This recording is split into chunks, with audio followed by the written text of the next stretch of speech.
নমস্কার বন্ধুরা, আজকে আমি মাশরুমের একটা রেসিপি করব। কালকে আমি বড়নগর গেছিলাম, তো সেখান থেকে এই মাশরুম নিয়ে এসেছি। তো এইখানে 65 টাকা বলছিল, ওখানে 60 টাকায় পেয়ে গেলাম, ওই জন্য নিয়ে চলে আসলাম। তো মাশরুমগুলো এত নরম যে ছাড়াতে গিয়ে অল্প একটু হয়ে গেল। তার সাথে একটু আলুও দিয়ে দিলাম ওই জন্য, আর একটু পেঁয়াজ কুচি করে নিয়েছি। আর যেহেতু সর্ষে দিয়ে ঝাল করবো জন্য সর্ষে, কালো সর্ষে আর সাদা সর্ষে আর কাঁচা লঙ্কা নিয়েছি, ওগুলো আমি শিলে বেটে নেব। প্রথমে আমি নুন গরম জল করেছি, তার মধ্যে মাশরুমগুলোকে দিয়ে একটু ভাপিয়ে নেব। ভাপিয়ে নিলে পরে ভালো হবে, মাশরুমটাকে একটু ভাপিয়ে নেওয়াটা ভালো। তো কড়াতে এবার সাদা তেল দিয়ে দিয়েছি। দিয়ে প্রথমে আমি আলুগুলোকে ভালো করে ভেজে নেব, কারণ মাশরুমটা তো আমার একটু ভালো করে ভাপানো আছে, ওই জন্য ওটা আর ভাজার দরকার নেই। তো আলুগুলোকে আমি নুন আর একটু হলুদ দিয়ে ভালো করে কড়া করে ভেজে নেব। একটু ঢাকা দিয়েই ভাজবো, যাতে আলুগুলো একটু সেদ্ধও হয়ে যায় আর একটু ভালোভাবে ভাজা হয়ে যায়। আর আমি এখানে শিলে কালো সর্ষে, সাদা সর্ষে আর কাঁচা লঙ্কাটা বেটে নিচ্ছি। এটা মিক্সিতে দিলে ভালো হবে না, ওই জন্য শিলেই বেটে নিচ্ছি। তো আমার আলুগুলো বেশ ভালোভাবে লাল লাল করে ভাজা হয়ে গেছে। এই মাশরুমটা আমি 2-3 ধরে আনা শুরু করেছি, বড় ছেলে ভালোই পছন্দ করছে, আমারও বেশ খেতে ভালো লাগছে।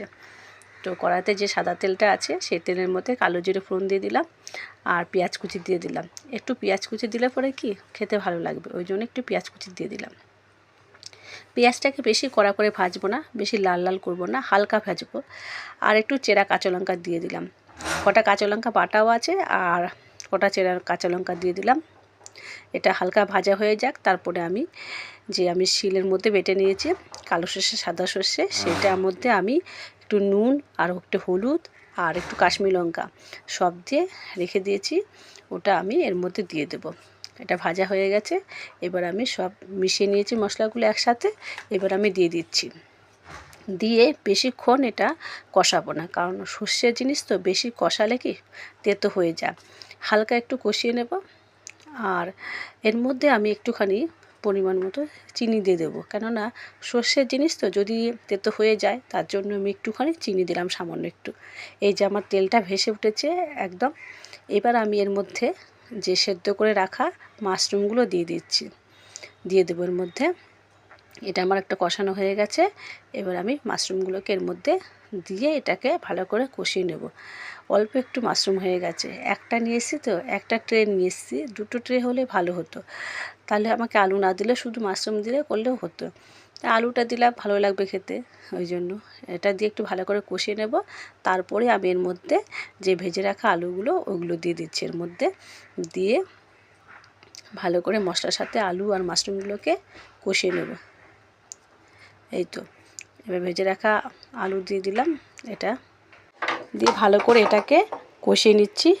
তারপরে আমি অল্প একটু জল দেবো, বেশি জল দেবো না, কেননা এটা একটু মাখো মাখো হবে, বেশি ঝোল ঝোল করলে ভালো লাগবে না মাশরুমটা খেতে।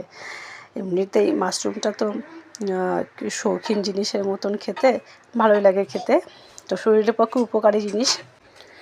এবার আমার এটা ভালোভাবে কষানো হয়ে গেছে, এবার আমি পরিমাণ মতো জল দিয়ে দেবো এর মধ্যে। জল দিয়ে শুধুমাত্র ওই আলু আর মাশরুমগুলোকে একটু সেদ্ধ করে নেব, তার জন্য বেশি জলের প্রয়োজন নেই। এই তো বাটি ধোয়া জলটা দিয়ে দিলাম, দিয়ে এটা ভালো করে ঢাকা দিয়ে একটু সেদ্ধ করে নেব আর মাখো মাখো অবস্থায় নামিয়ে নেব। এরকম করে সর্ষে বাটা দিয়ে ঝাল আমি একদিন খেয়েছিলাম একজনের বাড়িতে, ভালো লেগেছিলো, তাই আজকে আমি ভাবলাম এটা করব। এটা আমি করে দিলাম। এতে হয়ে গেছে, আমার আলু সেদ্ধ হয়ে গেছে, এবার মাশরুম সেদ্ধ হয়ে গেছে।